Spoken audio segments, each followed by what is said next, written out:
এই যে এটা কাটা কেন ওই জায়গাটা? আপনি দাম তো কেটে ফেলেছেন, এটা কেন বলছেন? আপনি আগের প্রোডাক্ট 3700 টাকা মানে কি 3300 থেকে 3700 টাকা, প্রায় 450 টাকা দাম বাড়ছে।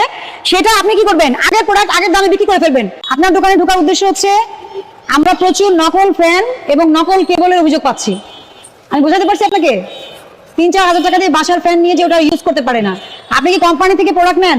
কোম্পানি থেকে বিএসটিআই করা চেক করে নেন।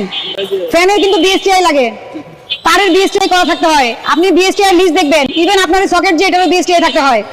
এখানে এই যে এই প্রোডাক্টটা দেখি, হ্যাঁ এটা একটা দেখি, কাটছে কেন? প্রত্যেকটারই কাটছে। আপনি রেট পরিবর্তন হলে তো তারা নতুন স্টিকার দিবে। এটা 1 তারিখের আগে কিনছেন আপনি, কত টাকা করে কিনছেন? আচ্ছা যাই কিনছেন, কত টাকা দাম ছিল এটার?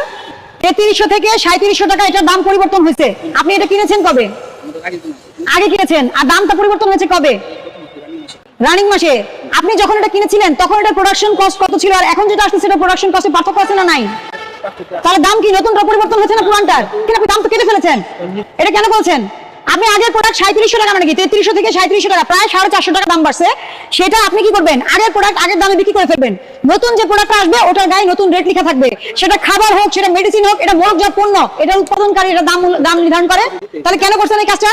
একবার মূল্য নির্ধারিত হয়ে গেলে ওটা আপনি তো পুনর্নির্ধারণ করার মালিক না।